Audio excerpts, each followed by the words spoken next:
स्वागत है आपका हमारे YouTube चैनल में। हम यहाँ पे आज जो हिंदी की बात करेंगे, व्याकरण के अंतर्गत हम सबसे पहले जानेंगे कि हिंदी का उद्भव कहाँ से हुआ। प्राचीन काल से कौन से समय से हम जिस हिंदी की वर्तमान समय में चर्चा कर रहे हैं उस हिंदी का प्रारंभ कहाँ से हुआ, कौन से समय से हिंदी की एक साहित्यिक पृष्ठभूमि आती है, तो उसकी चर्चा करेंगे। और इसके लिए हम जो भी आर्य भाषाओं का जो परिवार रहा, जो प्राचीन काल से मध्यकाल होते हुए आधुनिक काल में किस रूप में आया, उन सभी तथ्यों की चर्चा करेंगे। सबसे पहले हम देखते हैं कि हिंदी का उद्भव कौन सी भाषा से हुआ।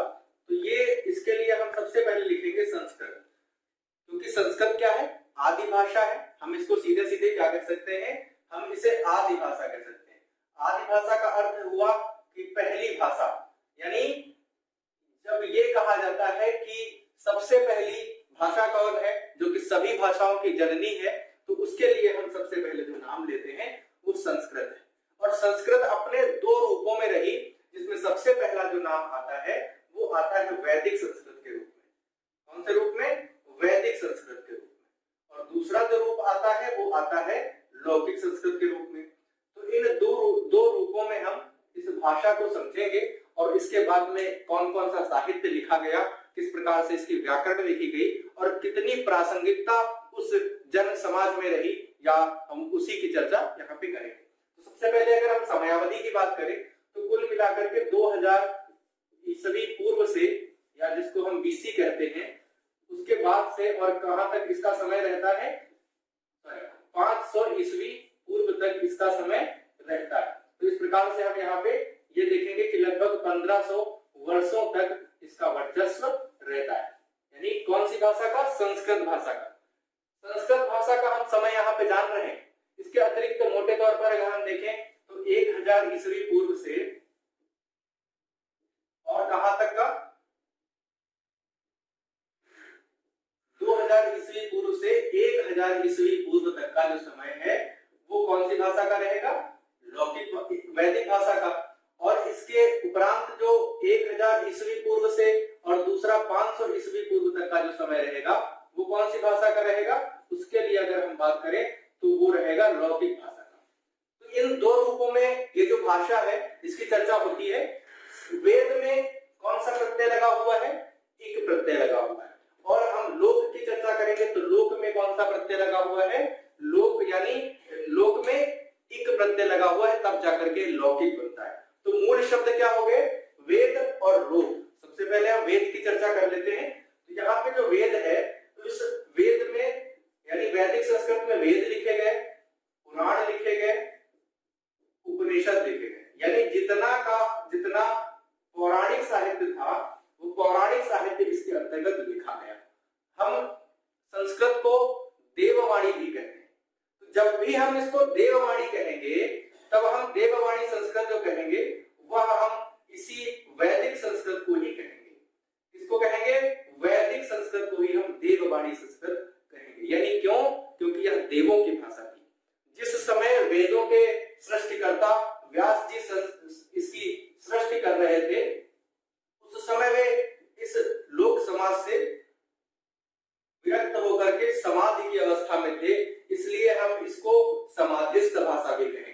तो दो रूपों में हम और जान सकते हैं वैदिक संस्कृत को, जिसके अंतर्गत वेद, पुराण, उपनिषद लिखे गए, यानी पौराणिक साहित्य इसके अंतर्गत हमें मिलता है, वह देववाणी संस्कृत भी है और समाधिस्थ भाषा भी है। और समाधिस्थ भाषा यानी जिस समय इस भाषा का प्रयोग किया जा रहा था, इस आसपास के परिवेश से वह विमुक्त थे, उनको इस आसपास के परिवेश की कोई भी जानकारी नहीं थी। तो ये समाधिस्थ भाषा यानी समाधि की अवस्था में जिस भाषा का प्रयोग किया गया उसकी चर्चा होती है। इसके उपरांत हम फिर से देखते हैं यहाँ पे लौकिक संस्कृत के अंतर्गत। तो यहाँ पे हमें लौकिक संस्कृत में रामायण एक ग्रंथ मिलता है, यानी रामायण जिसको हम वाल्मीकि रामायण कह सकते हैं, या जो राम कथा का वर्णन इसके अंतर्गत किया गया। और ये कौन सी भाषा में लिखा गया? ये जन भाषा में लिखा गया, यानी साहित्य से निकल करके जो दूसरी भाषा आ रही थी, जो जन सामान्य की भाषा थी, उस जन सामान्य की भाषा का प्रयोग वाल्मीकि रामायण में किया गया, जो कि संस्कृत भाषा में। और संस्कृत का कौन सा रूप है? वह लौकिक संस्कृत है। 13 नवंबर को हुए जो 2020 का एनटीए का एग्जाम था, वहां पर इस भाषाई परिक्षेत्र से 2 प्रश्न आए तो उन दोनों प्रश्नों का हमें यहाँ से उत्तर मिल सकता है, इसलिए ये बहुत महत्वपूर्ण टॉपिक है। हम पूरा अध्यायवार चलेंगे और पूरा का पूरा हर एक परीक्षा आप इसके माध्यम से देख सकते हैं, फिर वो चाहे एनटीए नेट जेआरएफ हो या फिर टेट सीटेट जैसी एक सामान्य जो परीक्षाएं हैं जहां पर हिंदी का व्याकरण का भाग पूछने वह हो, तो सभी परिवेशों के लिए ये महत्वपूर्ण रहेगी। तो ये 1500 वर्षों का जो समय है वो किसके लिए है? संस्कृत के लिए। संस्कृत भाषा जो थी वह प्रयोग में बहुत जटिल थी, व्याकरणिक अगर हम परिचर्चा करें तो वह भी अत्यंत जटिल था, इसलिए बहुत अधिक समय तक यह बोलचाल की भाषा के रूप में नहीं रही, यानी इसका रूप परिवर्तित हुआ और रूप परिवर्तित होकर के जो नया रूप निकल करके आया उस भाषा को हम कहते हैं पाली भाषा। जो पाली भाषा है उसकी चर्चा जब हम करेंगे तो समयावधि की जब हम बात करेंगे तो ये 500 ईसा पूर्व से 500 जिसको हम बीसी कहते हैं, बिफोर क्राइस्ट, और यहाँ से पहली शती यानी पहली शताब्दी तक इस भाषा का लगभग 500 वर्षों तक का समय रहता है। मित्रों, ये जो भाषा है पाली भाषा, ये जिस समय में थी उस समय बौद्ध साहित्य बहुत ही प्रचुर मात्रा में था, इसलिए जो साहित्य लिखा गया वो कौन से धर्म का अधिक साहित्य लिखा गया? बौद्ध साहित्य। और हिंदू धर्म की अगर हम बात करें तो वहां हिंदू धर्म में यह भाषा उतनी अधिक परिचर्चित नहीं थी जितनी अधिक पाली भाषा थी। ठीक है, तो यहाँ पे बौद्ध साहित्य की चर्चा करें तो हमें 2 तरह के ग्रंथ मिलते हैं, एक तो हमें मिलती है जातक कथाएं और दूसरी की अगर हम चर्चा करते हैं तो हमें यहाँ से त्रिपिटक मिलते हैं, तो ये साहित्य हमें इसके अंतर्गत मिलेगा। पाली भाषा का समय यह है, एक भाषा या एक परंपरा एक बार अगर प्रारंभ हो जाती है तो उस परंपरा का, उस भाषा का कभी अंत नहीं होता, यानी कुल मिलाकर के वह भाषा, वह परंपरा मरती नहीं है। बस ये अलग बात है कि उसका प्रभाव क्षेत्र अधिक या कम हो सकता है, ये लेकिन कोई परंपरा नष्ट नहीं होती, ये एक मान्यता है। हम पाली भाषा के बाद की जो भाषा है उसकी जब चर्चा करेंगे तो हमें यहाँ पे प्राकृत मिलेगी। कौन सी भाषा मिलेगी?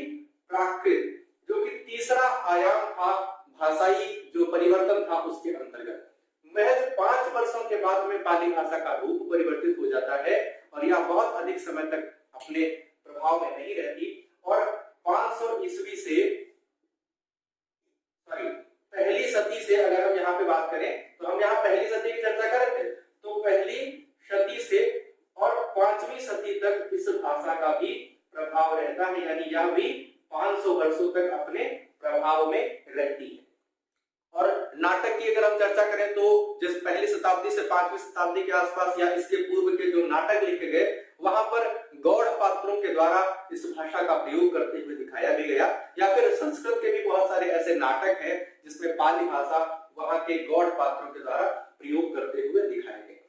इसके बाद में जैसे ही प्राकृत अपने रूप परिवर्तन करता है, हम एक नई भाषा के बारे में बात करते हैं जिसका नाम था अपभ्रंश। क्या नाम था जिसका? अपभ्रंश।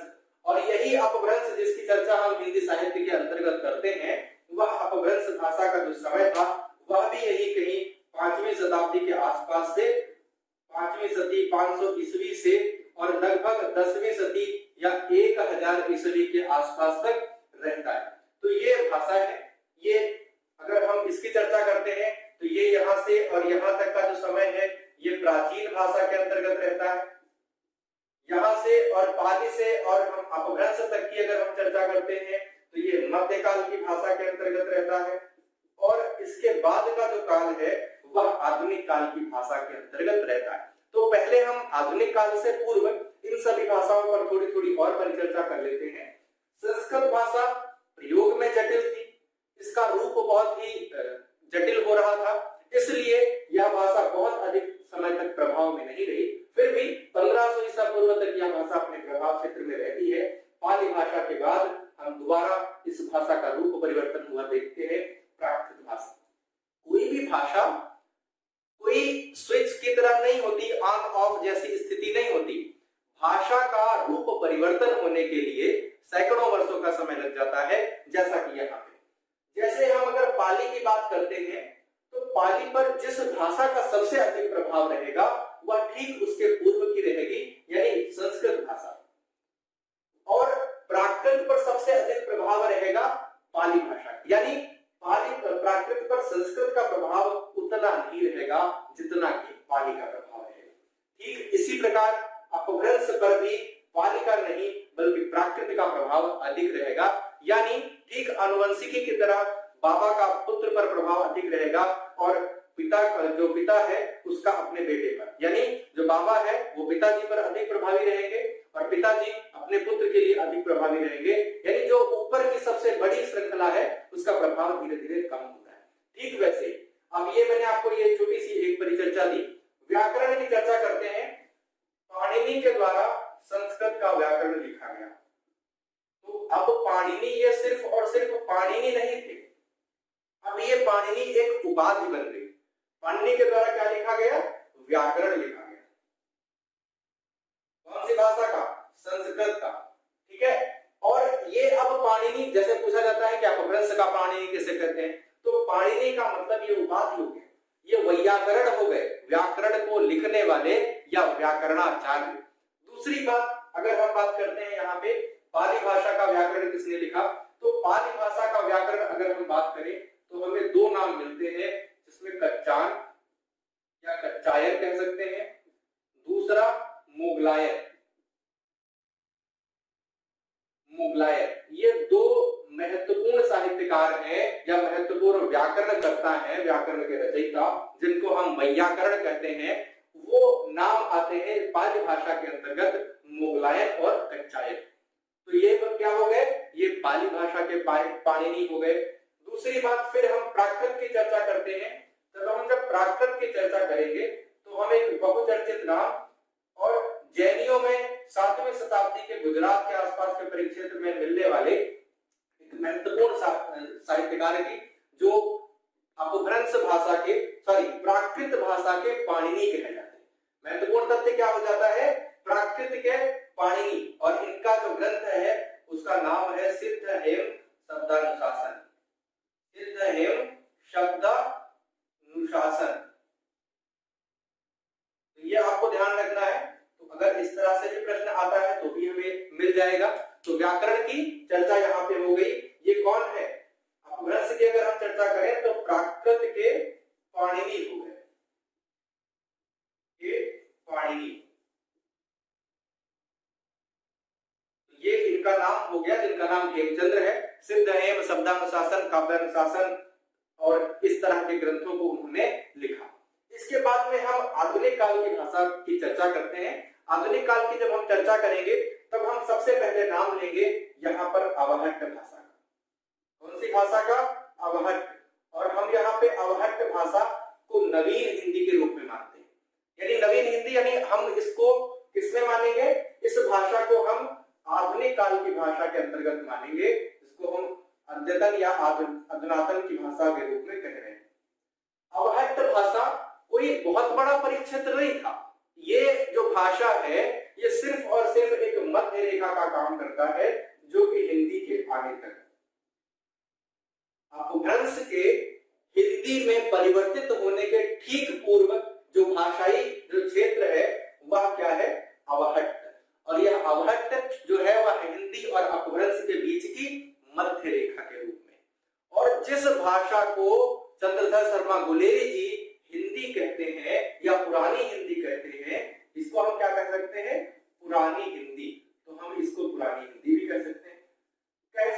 ये प्रमाणिक है या नहीं है, सिर्फ एक अवमानना है जो मैं आपको सिर्फ तर्कसंगत बात कहने के लिए कर रहा हूं। यानी हिंदी के ठीक पूर्व की भाषा, अब ये प्रारंभ कहां से होती? 10वीं शताब्दी से इसका प्रारंभ होता है और वर्तमान तक से वर्तमान तक। तो मेरा उद्देश्य जो था वो ये था कि जिस हिंदी विषय की हम चर्चा कर रहे हैं वो हिंदी विषय या हिंदी भाषा जो है वह प्रारंभ कब से होती है, सबसे महत्वपूर्ण बात ये है और उसी की चर्चा यहाँ पे होगी। तो यानी 2000 ईस्वी चल रही है, 21वीं सदी में हम जी रहे हैं, तो कुल मिलाकर के लगभग 1000 वर्ष पुरानी हमारी ये हिंदी है, जिसको हम राजभाषा हिंदी, संवैधानिक परिक्षेत्र की हिंदी, या हम अपने आप को हिंदुस्तानी हिंदू या कहने का जो पर्याय मानते हैं वो हम अपने इस भाषाई आधार पर भी मानते हैं। तो कुल मिलाकर के 1000 वर्ष पुराना साहित्य है हमारी वर्तमान में बोली जाने वाली विश्व की तीसरी बड़ी भाषा का, जिसका नाम है हिंदी। इसके बाद में एक और हम ओवरव्यू ले लेते हैं। संस्कृत दो रूपों में बढ़ती है, वैदिक और लौकिक। संस्कृत की चर्चा करें तो 2000 ईसा पूर्व से 500 ईसा पूर्व इसका समय रहता है। जब रूप परिवर्तन होता है तो एक नई भाषा निकल करके सामने आती है और उस नई भाषा का नाम है पाली। पाली का उद्भव अचानक नहीं हो गया। जिस हम पाली की चर्चा कर रहे हैं वह कोई भी भाषा अचानक जन्म नहीं लेती। उसके कुछ निम्न पात्रों के द्वारा, निम्न वर्ग के लोगों के द्वारा, जन सामान्य के रूपों में जिस भाषा का प्रयोग किया जाता है वही निकल करके जब अपने विस्तृत रूप में, अपने परिनिष्ठित संस्कृतनिष्ठ रूप में जब आ जाती है तो वह साहित्य की भाषा हो जाती है और बड़ी भाषा के रूप में उसका नाम आ जाता है। यानी जिस समय संस्कृत, वैदिक और लौकिक संस्कृत बोली जा रही थी उस समय कहीं ना कहीं एक धुंधले परिक्षेत्र के अंतर्गत, सीमित परिक्षेत्र के अंतर्गत पाली रही होगी, जिसका रूप आगे चल करके इस भाषा के रूप में रहता है। पाली के बाद प्राकृत, अपभ्रंश और अवहट्ट जैसे विद्यापति की अगर हम चर्चा करें तो ये अवहट्ट जो नाम है वो विद्यापति जी प्रयोग करते हैं और साफ साफ शब्दों में कहते हैं कि देसिल बहना सब जन बिट्टा तय तैसन जंपाओ अवहट्टा। तो इसका प्रयोग बहुत सामान्य नहीं है, ये बहुत पुराना है जिसकी चर्चा हम कर रहे हैं। और अपभ्रंश का जो अर्थ होता है वह होता है भ्रंशित, यानी बिगड़ा हुआ। अपभ्रंश का अर्थ क्या होता है? बिगड़ा हुआ। इसको हम भ्रंशित रूप के रूप में भी कहते हैं और इसी भ्रंशित रूप की हम चर्चा कर रहे हैं इसके बाद में या इसके अंदर। एक और महत्वपूर्ण मुद्दा बनता है कि हम अब हिंदी की चर्चा कर रहे हैं, हिंदी साहित्य की चर्चा कर रहे हैं, तब हम इसका समय कहां से माने। आचार्य रामचंद्र शुक्ल जी के काल विभाजन की चर्चा करें तो संवत 1050 से मानते हैं कि यह साहित्य प्रारंभ हुआ। संवत 1050 से, यानी सिद्धनाथ जैन परंपरा के साहित्य को धार्मिक साहित्य कह करके वो नकार देते हैं और ये 10वीं शताब्दी मोटे तौर पर माने तो ये हो गया कि 10वीं शताब्दी से। लेकिन फिर भी हम जिस भाषा की चर्चा कर रहे हैं, एक समय था जब अपभ्रंश भाषा जो थी वह अपने उफान पर थी। उफान पर यानी लगभग 750 ईस्वी तक। लेकिन इस भाषा के इस समय के बाद यह स्तर अपना गिराती है, यानी यह दूसरे रूप में परिवर्तित होने का समय मान लिया जाता है। इसीलिए हम लगभग 7वीं शताब्दी के से मानते हैं कि हिंदी अपने प्रारंभिक परिक्षेत्र के अंतर्गत आ जाती है। 2 से 250 वर्ष या 200 वर्ष लगभग इसका रूप हिंदी होने में लग जाते हैं। तो मोटे तौर पर जब भी हम हिंदी साहित्य की बात करेंगे तो अपभ्रंश भाषा के इन 250 वर्षों के साहित्य को भी इस कोटि के अंतर्गत मानेंगे। यानी अगर हम हिंदी साहित्य की चर्चा कर रहे हैं तब हम अपभ्रंश भाषा के इस 250 वर्ष के साहित्य को मानना पड़ेगा, अन्यथा हिंदी साहित्य अपने आप में पूर्ण नहीं हो पाएगा, अपूर्ण ही रह जाएगा। और हम सिद्ध साहित्य, जैन, नाथ और जो भी उस समय के साहित्य के रूप में रहा उसको सबको हम हिंदी साहित्य के अंतर्गत सम्मिश्रित करते हैं और 7वीं शताब्दी से प्रारंभ हम मानते हैं 14वीं शताब्दी तक का हिंदी के आदिकाल का। तो इस प्रकार हमने जाना कि हिंदी का विकास कैसे हुआ, हिंदी का उद्भव कैसे हुआ और फिर इसके बाद में हम हिंदी के विकास की चर्चा करेंगे। अपभ्रंश के बाद जिस हिंदी का रूप आया उसमें कौन कौन सी बोलियां बोली जाती हैं, भाषा, विभाषा, संचार भाषा, मानक भाषा क्या होता है, इन सभी आगे तथ्यों पर हम एक महत्वपूर्ण परिचर्चा, महत्वपूर्ण परिक्षेत्र की चर्चा करेंगे। आप सभी हमारे चैनल को लाइक शेयर सब्सक्राइब अवश्य करते रहे। महत्वपूर्ण जानकारी आपको नित्य प्रति मिलती रहेगी। Live classes, PDF, paid classes सभी कुछ आपको हमारे चैनल पर मिलता रहेगा। कॉन्टैक्ट नंबर हमारा आपको चैनल के डिस्क्रिप्शन बॉक्स में, टेलीग्राम लिंक वहां पे मिल जाएगा। फेसबुक, व्हाट्सएप, इंस्टा सभी स्टोरी के माध्यम से आप अपने मित्रों तक हमारे चैनल को पहुंचा सकते हैं। बहुत बहुत धन्यवाद मित्रों।